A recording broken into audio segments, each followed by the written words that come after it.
우리는 8장에서 시작된 고린도 교회의 문제를 살펴가고 있습니다.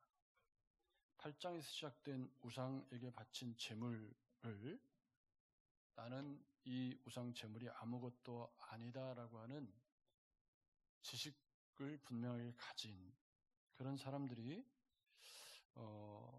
대놓고 우상 제물을 먹음으로 인해서 파생된 고린도 교회의 어려운 문제를 살펴가고 있습니다. 사도 바울은 그런 사람들에게 지식은 교만하게 하고 사랑은 덕을 세운다.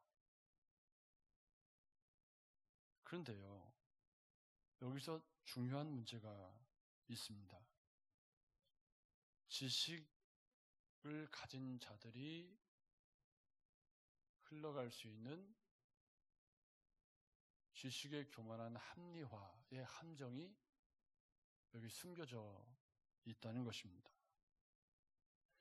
사실 우상 제물이 아무것도 아니라는 지식이 그들을 교만하게 해서 다른 사람이 어떻게 되든지 간에 그냥 우상의 자리에 참여하고 그들과 식탁 교제를 즐기는 그 이면에는 어떤 교묘한 합리화가 숨겨져 있냐면,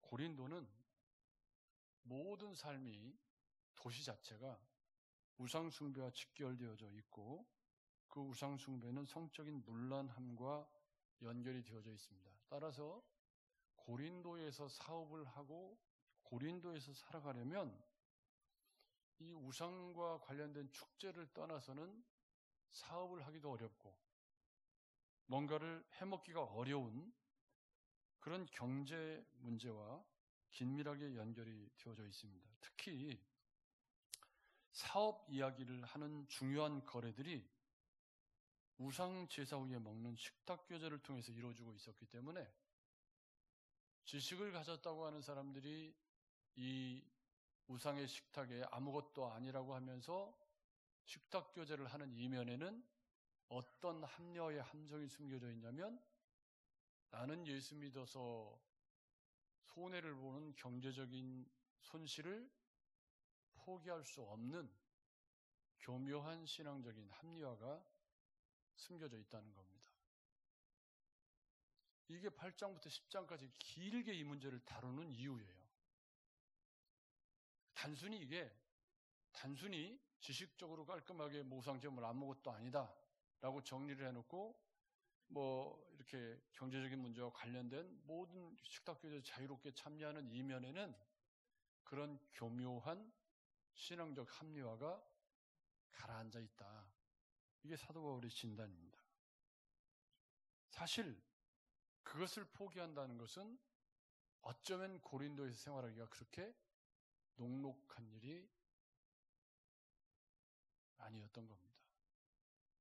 그래서 이 문제는 어쩌면 우리 현실과 너무 깊숙하게 연결되어져 있는 우리의 생계 문제나 삶에 부닥쳐 있는 그런 문제와 긴밀하게 연결되어져 있는 중요한 문제라는 겁니다. 그래서 소위 지식이 있다고 말하는 사람들이 전혀 그런 그 우상과 관련되어서 포기해야 할 그런 것들을 포기하지 않은 채 우상 제물은 아무것도 아니기 때문에 먹어도 괜찮다고 말하면서 우상에게 제사하는 자리에 참여하고 그들과 식탁 교제를 자유롭게 나누고 있었다. 여기에는 지금까지 누려온 경제적 기득권을 포기하고 싶지 않은 타협적인 성향을 지식이라는 그런 합리화를 통해서 무마하려고 하는 악함이 있다. 저는 이 사람들이 그것을 알았다고 생각합니다. 지식이 있다는 사람들이 그걸 모를 리가 없어요. 현대 교회도 그런 사람들이 너무 많은 거죠. 또 하나 중요한 건 뭐냐면, 그렇게 생활하다 보면 100% 옛날로 돌아갑니다. 여러분 그렇죠? 우리가 해봐서 알잖아요. 제가 아침에 어떤 저보다 2살 많은 목사님이 그동안 그냥 한 달에 1번 나오고 2번 나오고 그러다가 의사 선생님이 당신 사람 빼면 죽는다고 그랬나 봐요. 그래서 매일 운동을 나오시더라고요. 그래서 이제 안타까운 마음에 조금 제가 이제 지도를 해주려고 한 달간 이렇게 지도를 해줬습니다. 근데 이제 지도를 해주다 보니까 자꾸 언성이 올라가. 한 달쯤 지나니까 언성이 올라가는 횟수가 늘더라고요. 그 이유가 뭐냐 하니까 우이독경이야. 가르쳐도 초기화돼요. 그러니까 나중에는 뚜껑이 열려가지고 자꾸 과음을 치더라고요. 그래서 안 되겠다. 당신과 나의 유익을 위해서 그만합시다. 그리고 안 하고 있어요. 이게 뭐냐면 잘못된 습관이 들어오면 그걸 고치기 위해서는 단호하게 끊어야 되거든요. 근데 이 고린도에 있는 사람들이 이렇게 다리를 걸치고 있으면 이게 어떤 의미죠? 나는 언제든지 일리 돌아갈 수 있는 그런 빌미를 주고 있다는 의미입니다. 끊어야 될 건 단호하게 끊어야 되는데 계속 다리를 걸치고 있으면 못 놓은 거잖아요. 사실 이게 못 놓은 거죠. 제가 14년째 커피를 배워서 홈 로스팅을 하고 커피를 먹어왔는데 언제부턴가 커피를 마시고 잠이 안 와요. 그래가지고 이제나 저제나 하다가 어디 가서 못 이겨가지고 또 한 잔 이렇게 먹으면 그날 여지없이 새더라고요. 그래서 얘하고 결별할 때가 됐구나. 정말. 그래서 그 비싼 돈 주고 사놓은 홈 로스터기 엊그제 후배 목사를 만났어요. 와서 가져갈게요. 그랬더니 그냥 얼씨구저 타고 온다고 그러더라고요. 떠나보내야 되는 거구나. 건강 때문에 어쩔 수 없이 떠나보내는 걸 할 수 없는 일인데 이 문제는 그런 문제가 아닌 거예요. 신앙적인 문제는. 여러분 그렇죠? 이건 우리 스스로에게도 굉장히 어려운 문제라는 걸 알 수가 있습니다. 그래서 사도 바울이 처음부터 이야기를 할 수는 없잖아요. 그죠? 그래서 처음부터 그 이야기를 직접 할 수는 없으니까 그러니까 8장 13절에 음식이 내 형제를 실족하게 하면 나는 영원히 고기 안 먹겠다. 9장에서 복음을 위한 권리 포기가 나의 자랑이고 내가 받은 상이다. 그렇게 설명을 하면서 버림을 당할까 두려워라는 어려운 문제를 끌고 옵니다. 그 이면에는 어떤 의미가 있냐면 이대로 쭉 계속한다면 당신들은 100% 버림을 당하게 된다. 왜요? 사도 바울이 이미 그 속에 숨겨져 있는 합리화의 유혹을 꿰뚫고 있는 거예요. 그렇지만 그 이야기를 처음부터 할 수는 없어요. 그래서 돌고 돌아서 지금 오늘 이제 본론을 얘기하는 거죠. 그렇지만 내용을 보면 지금 앞서 제가 서론에 말씀드린 그런 합리화의 유혹이 고린도에 도도하게 흐르고 있는 거죠. 그리고 언제든지 그 사람들은 무슨 일만 생기면 다시 옛날로 돌아갈 수 있는 그런 여지가 너무 많은 거죠. 왜요? 뭐 지식이 있네 하고 계속 우상 숭배하는 사람들하고 경제적인 뭐 이런 문제로 계속 이렇게 계속 가다 보면 예수를 버릴 확률이 너무 많죠. 그랬던 겁니다. 그래서 잘못된 자유를 사용하는 사람들에게 출애굽기의 이야기를 하면서 광야에서 멸망당한 사람들의 엄중한 경고를 하고 그리고 10장에서 그 이야기를 버림을 당한다는 주제를 연결해서 이야기를 하면서 어떤 과격한 표현을 쓰냐면 본보기. 그들이 본보기다. 그 이면에는 어떤 의미가 있냐면 이 본보기가 너희 일이 될 수도 있다라는 그런 경고성의 의미가 있습니다. 그래서 오늘 이제 우상에 관한 최종적인 권면을 하면서 그런즉 13절에 하나님이 감당할 시험밖에 너에게 주신 것이 없는데 이러저런 핑계를 대고 자꾸 원망 불평하고 이 이면에는 고린도 교회의 상황도 감당할 힘도 주시고 피할 길도 주신다는 의미가 있습니다. 아멘. 아멘. 믿음으로 살려고 하면 하나님이 감당할 힘도 주시고 피할 길도 주시는데 이 사람들이 자꾸 고상한 지식의 합리화, 우상제물 아무것도 아니야, 그냥 먹어도 괜찮아. 사실 그렇게 말하지만 그 뒤에는 뭐예요? 경제적인 손실을 포기할 수 없는 그런 얄팍한 마음이 있다는 걸 사도 바울이 꿰뚫어보고 그런즉 이렇게 나옵니다. 이건 13절에 연결된 결론이에요. 그죠? 13절이 무슨 얘기하는 거죠? 믿음 가지고 살아가려고 하면 고린도에서 충분히 생존할 수 있도록 하나님 일하신다. 아멘. 아멘. 근데 담력이 없어요. 그래서 14절에 그런즉 내 사랑하는 자들아 우상 숭배하는 일을 피하라. 피하라는 말은 도망가라. 절대 가까이 하면 안 된다. 물든다. 이런 의미가 있습니다. 그러면 이 14절에 그런즉 이 말은 결론이에요. 결론. 어떤 결론이죠? 우상 제물을 먹는 자들에 대해서 우상 숭배라고 규정을 지어버린 거예요. 그러면서 그거는 해서는 안 되는 일이다라고 규정을 합니다. 그러면서 15절부터 이것을 뭘로 정의를 하냐면 이 하나님과 귀신을 겸하여 섬기는 그런 잘못을 범하는 것이다 라고 말씀을 하고 있습니다. 우상 숭배는 그냥 가까이 두고 이렇게 뭐 서푼짜리 지식으로 이렇게 지나칠 수 있는 문제가 아니라 우상과 이면에는 재물이 있죠. 재물과 하나님을 겸하여 섬길 수 없다. 보십시오. 우리가 축복하는 바, 이 축복의 잔은 그리스도의 피에 참여함이 아니며 우리가 떼는 떡은 그리스도의 몸에 참여하는 것이다. 떡이 하나요 많은 우리가 한 몸이니 우리가 다 한 떡에 참여하는 것이다. 이건 무슨 얘기냐면 우리가 예수 믿고 구원받아서 그리스도와 한 몸이 되고 그 떡을 먹고 그분과 그분에 속해서 그분의 자녀로 살아간다. 그런 의미죠. 그러면서 육신을 따라하는 이스라엘을 보라. 제물을 먹는 자들이 제단에 참여하는 자들이 아니냐.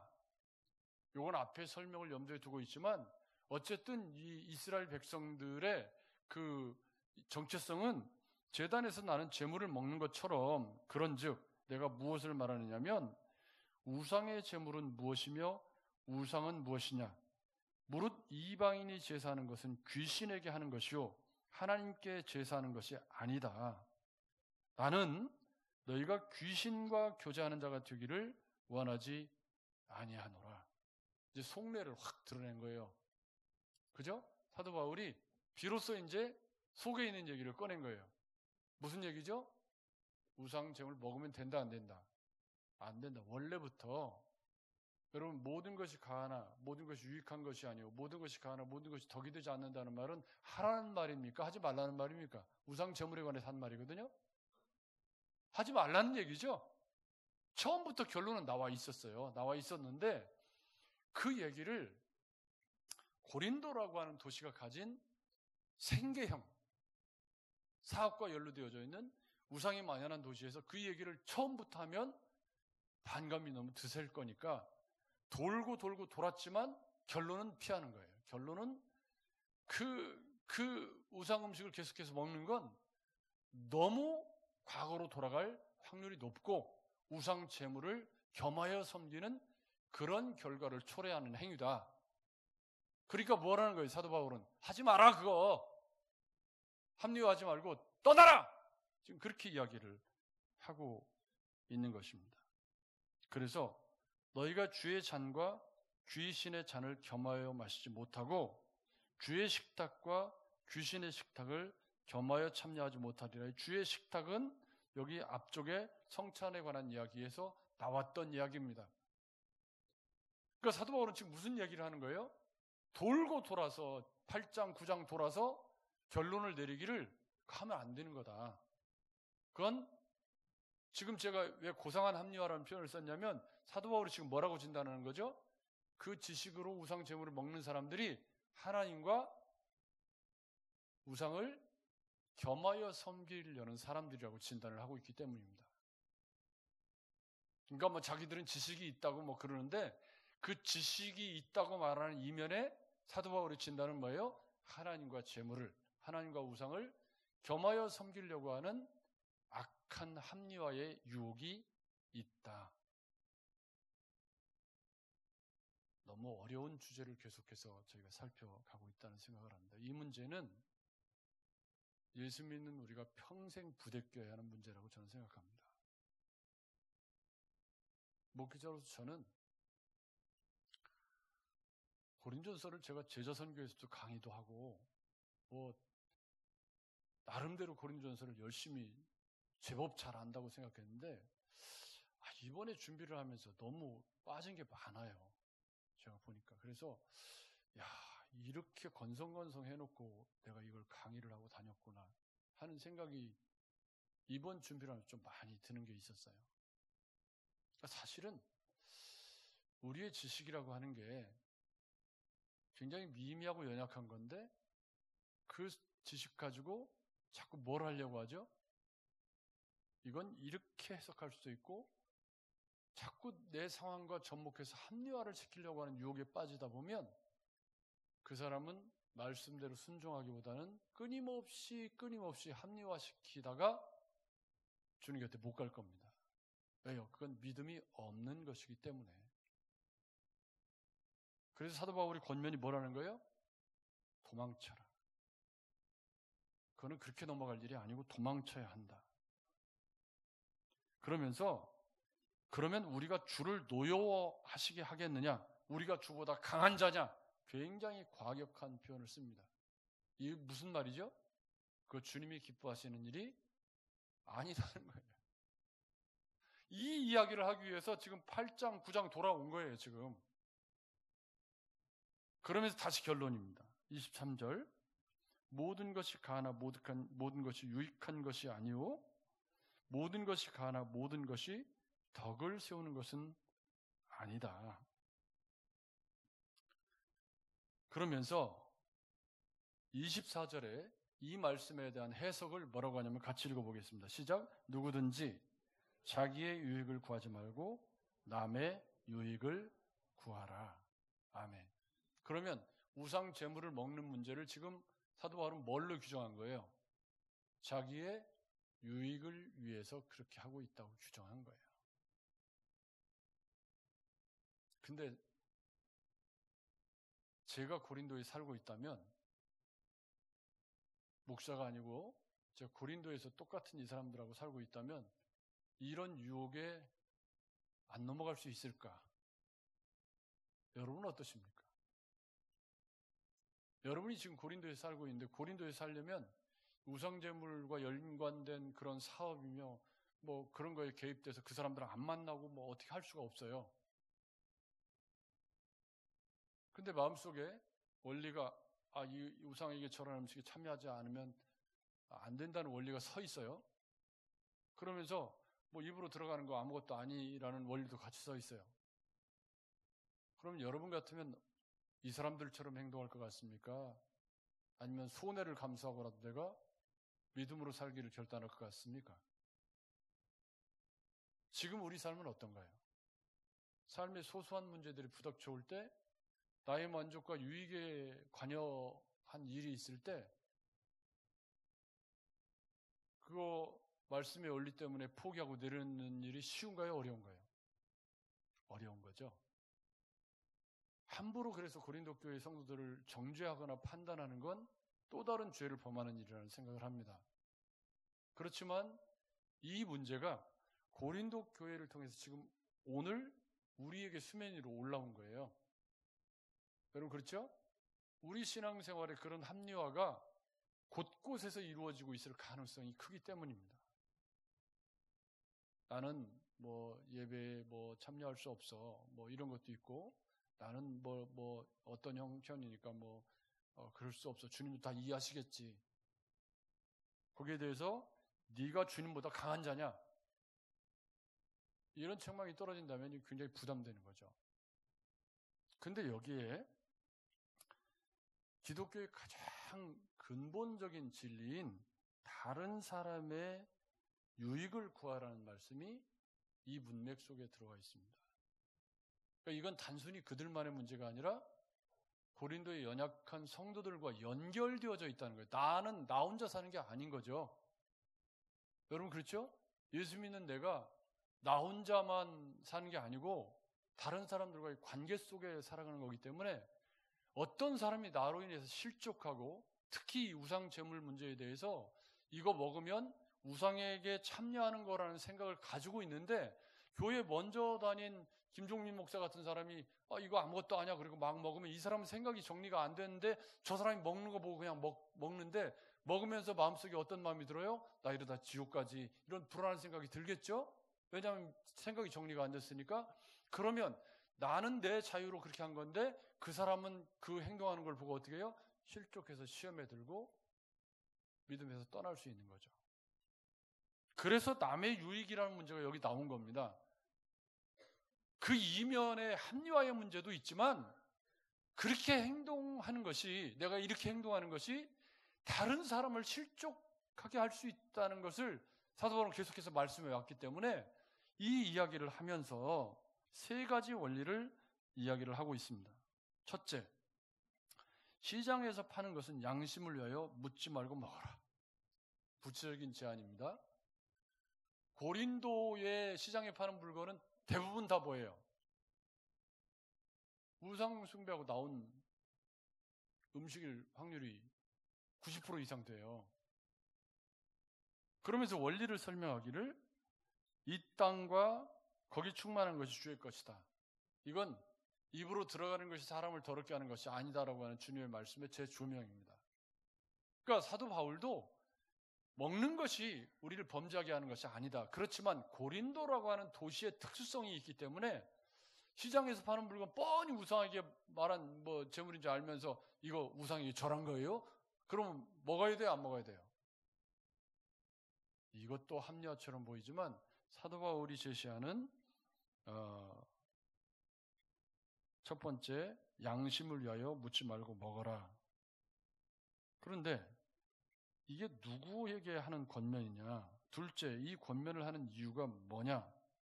이건 믿음이 약하여 우상 제물을 먹지 못했던 자들에게 하는 이야기입니다. 소위 믿음이 강하다는 사람들이 이미 먹고 있기 때문에 그 사람들은 이 권면에 해당이 안 돼요. 그죠? 근데 이 문제에 대해서 아직 이리 갈까 저리 갈까 차라리 돌아갈까 정리가 안 된 사람들에게 고린도라고 하는 도시에 살아가면서 이걸 피할 수 없지만 그러니 이 문제의 정리가 안 된 사람들은 믿음이 연약한 사람들에게 자기 양심의 거리낌을 느끼지 않도록 묻지 말고 먹어라. 이것도 참 어려운 이야기이긴 합니다.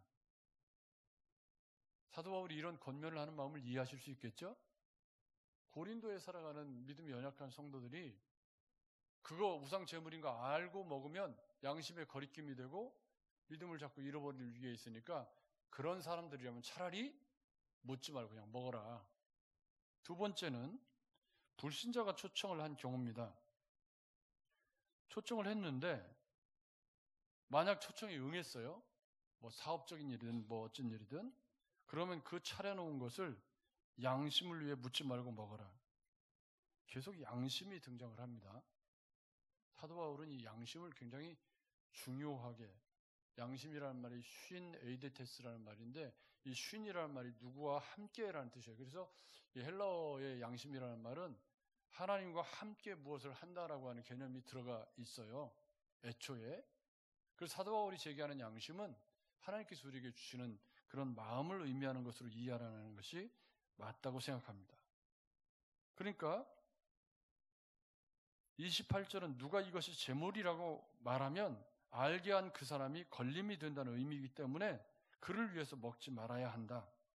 그래서 28절, 9절, 29절, 30절은 이 반어적인 표현입니다. 29절, 30절이 얼핏 읽으면 이해가 좀 어려워요. 보세요. 내가 말한 양심은 너희의 것이 아니요 남의 것이니 어찌하여 내 자유가 남의 양심으로 말미암아 판단을 받으리요. 만일 내가 감사함으로 참여하면 어찌하여 내가 감사하는 것에 대하여 비방을 받으리요. 이렇게 어렵게 표현을 하고 있는데 이 말을 어떻게 읽어보면 좀 이상하죠. 그러면 양심의 자유가 뭐 있으니까 그냥 먹어도 된다는 말인가? 다소 혼란스럽게 써져 있어요, 이 부분이. 근데 이거는 반어적인 표현입니다. 27절, 8절에 계속해서 양심에 관한 이야기를 해왔고 그렇게 사용하는 자유가 다른 사람의 양심에 찔림을 받게 하는 그런 행동이 될 수 있다는 것을 반어적으로 표현한 것이 29절, 30절입니다. 여기서 말하는, 쉬운 성경으로 읽어보면 여기서 말하는 양심은 여러분 자신의 양심이 아니라 다른 사람의 양심을 의미하는 것입니다. 왜 나의 자유가 다른 사람의 양심에 의해 판단받아야 합니까? 내가 감사하고 음식을 먹는데 내가 음식을 먹은 것 때문에 비난받아야 할 이유가 어디 있습니까? 이렇게 번역을 해놓았는데 이 말을 그대로 읽으면 좀 이상해 보이죠? 근데 앞쪽에 뭐라고 그랬냐면 남의 유익을 구하라 그랬어요. 그러니까 이렇게 말하는 이면에는 내 자유 때문에 다른 사람의 양심에 이렇게 거리낌이 되고 문제가 되는 것을 자유라고 말해서는 안 된다라고 하는 반어적인 의미가 있다는 거예요. 조금 읽기가 어려우시지만 그렇게 이해를 하시는 게 좋을 것 같습니다. 그래서 결론입니다. 다 같이 한번 큰 소리를 읽어보겠습니다. 시작. 그런즉 너희가 먹든지 마시든지 무엇을 하든지, 다시 큰 소리로, 먹든지 마시든지 무엇을 하든지 하나님의 영광을 위하여 하라. 아멘. 이게 대전제입니다. 이게. 그러니까 우리가 살면서 뭐 이런 것 저런 것을 하며 살아갑니다. 그죠? 근데 사도 바울이 제기하는 근원적인 질문은 고린도의 우상 제물을 먹는 사람들에게 당신 그렇게 하는 것이 하나님의 영광을 위한 것입니까? 이렇게 물으면 그냥 완전히 할 말이 없어지죠. 그죠? 당신 우상 제물을 먹는 게 하나님의 영광을 위해서 먹는 겁니까? 우상 제물 아무것도 아니라, 그렇게 물어보면 답이 어떻게 나오죠? 여러분 삶에 우리가 행하는 많은 일들 가운데 이 질문을 대입해 보면 거의 답이 나옵니다.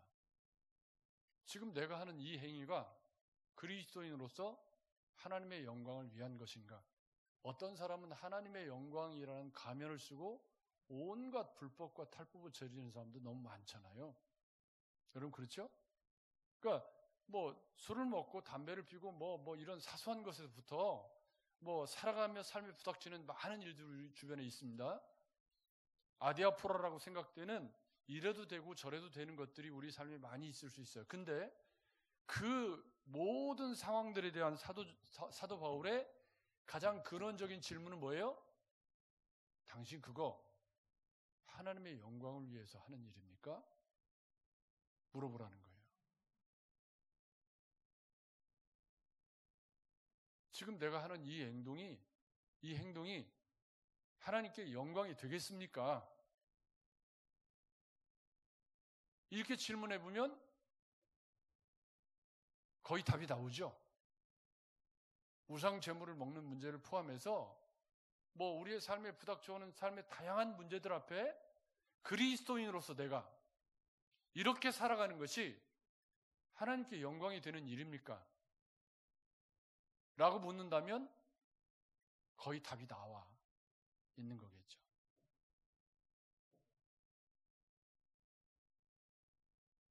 여러분 이 10장 31절 말씀은 모든 것이 가하나 모든 것이 유익한 것이 아니오라는 말씀보다 더 근원적인 신앙의 질문을 제기하고 있는 그런 말씀입니다.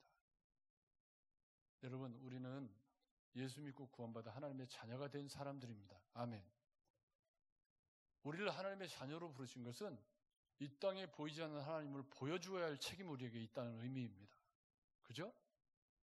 우리를 왕같은 제사장으로 부르셔서 세상과 하나님을 화목하게 하는 직책으로 부르셨기 때문에 전도를 하는 거 우리가 피할 수 없고, 그들을 전도하는 방법이 우리가 그리스도의 향기가 되고 삶의 열매가 되어서 그들에게 생명의 복음이 내 삶에 얼마나 나를 행복하게 하고 평안하게 하는지를 보여주어서 그들로 하여금 주님을 만나게 하도록 우리를 부르셨습니다. 근데 우리가 세상 사람보다 더 악하게 살고 세상 사람과 구별되지 않는 모습으로 살아가면서 이게 하나님의 영광을 위한 삶인가? 라고 묻는다면 많은 부분이 달라질 수밖에 없는 거겠죠. 그러면서 32절에 이렇게 말합니다. 앞쪽에서 남의 유익을 구하라 그랬는데 32절에서는 유대인에게나 헬라인에게나 하나님의 교회에나 거치는 자가 되지 말고. 누가 지금 거치는 자죠? 고린도 교회에 지식이 있다고 하면서 우상 제물을 뻔뻔하게 먹고 있는, 그러면서 그 이면에 고린도에서 사업을 하고 경제적인 반사 이익을 포기하지 않는 그런 악의적인 합리화를 추구하면서 그래서 버림당할까 두려워하라는 과격한 표현을 쓴 거죠.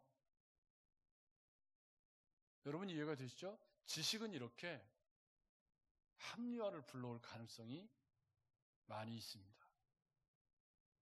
그 지식만이 아니고 지식은 필요한 것이지만 그 지식의 믿음과 순종이라는 덕목이 더해져야 지식이 진짜인데, 이게 이렇게 교묘한 합리화로 가게 되면 다른 사람을 실족하게 하고 여기 거치는 자가 됩니다.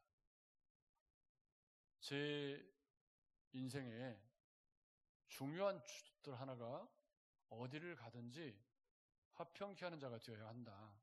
분란을 일으키지 말고 조금이라도 행복 지수를 끌어올리는 그런 삶을 살아야 한다.